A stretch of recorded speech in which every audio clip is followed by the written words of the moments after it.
Sinagot naman po ni House Speaker Pantaleon Alvarez ang issue kaugnay ng umano'y pagpapadrino niya sa isang hindi kwalipikadong empleyado sa Bureau of Customs.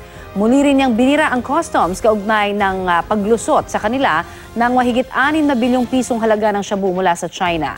Balitang hatid ni Tina Panganiban Perez.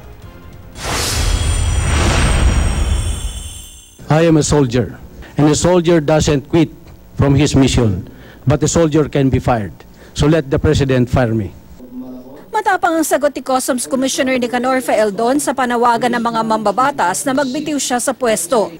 Sa gitna ito ng issue sa paglusot ng mahigit 6 billion pesos na halaga ng shabu mula sa China dahil nailagay raw ito sa green lane. Sabi noon ni Faeldon, hindi kumpleto ang detalye ng shipment kaya hindi ito napasama sa red lane na dumaraan sa matinding pagsusuri. Natuklasan ang mga droga sa 2 warehouse sa Valenzuela nitong Mayo. Sabi ni House Speaker Pantaleon Alvarez, posibleng ang ganitong klase ng pagkukulang ang dahilan ng pagiging talamak pa rin ng droga sa bansa. Marahil yun yung kasagutan kung bakit hanggang ngayon ay hindi maubos-ubos yung shabu.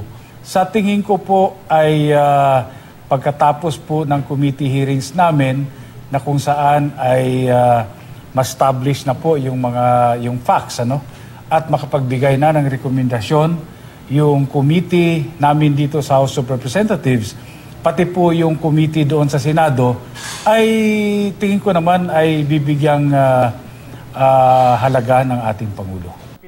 Sinagot din ni Alvarez ang paratang kaugnay ng pagpapadrino umano niya sa Customs. Sa sulat na ipinadala ng House Speaker kay Faeldon noong Mayo, sinasabing inendorso ni Alvarez ang promotion ng isang Sandy sa Cluti. Pero sabi ni Faeldon, tinanggihan ito dahil hindi umano kwalipikado ang empleyadong inendorso. Yung empleyado na yan pumunta dito sa opisina ko, hindi ko kilala yan. At humihingi nga ng tulong, rekomendasyon para naman ito ay ma-promote. Ngayon, tinignan ko yung qualifications niya, kung ilang taon na siya ron, kung ano yung educational background niya, at yung performance niya doon, ay okay naman. Kaya po, nirekomenda ko yan. Hindi po ako naglalabi. Dati nang sinabi ni Faeldon na posibleng dito nag-ugat ang sentimiento ng kanyang Chief of Staff na si Atty. Mandy Anderson.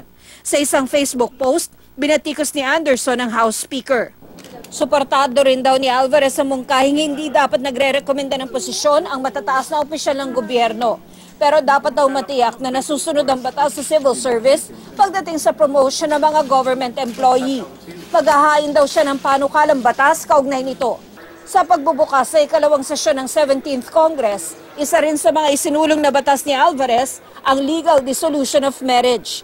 Matatandaan nitong Marso, inamin ng House Speaker ang pagkakaroon ng girlfriend kahit kasal pa siya.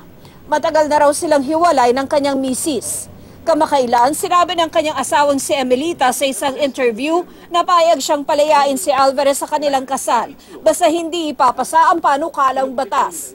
Giit ni Alvarez, hindi naman ito para sa kanyang personal na interes.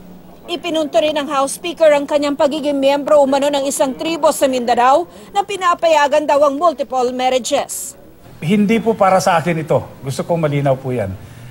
Although, pwede kong i-avail, pwedeng hindi. Bakit?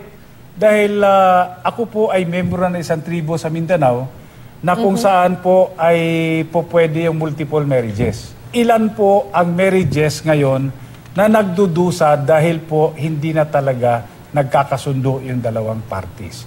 Hindi po pwedeng ipikit lang po ng gobyerno ang mga mata. Ngayon po para magkomento kung mag-object doon sa panukalang batas na yon, we are a free country po. Kahit sino po ay po pwedeng magsabi po ng kanyang posisyon. Tina Panganiban Perez, GMA News.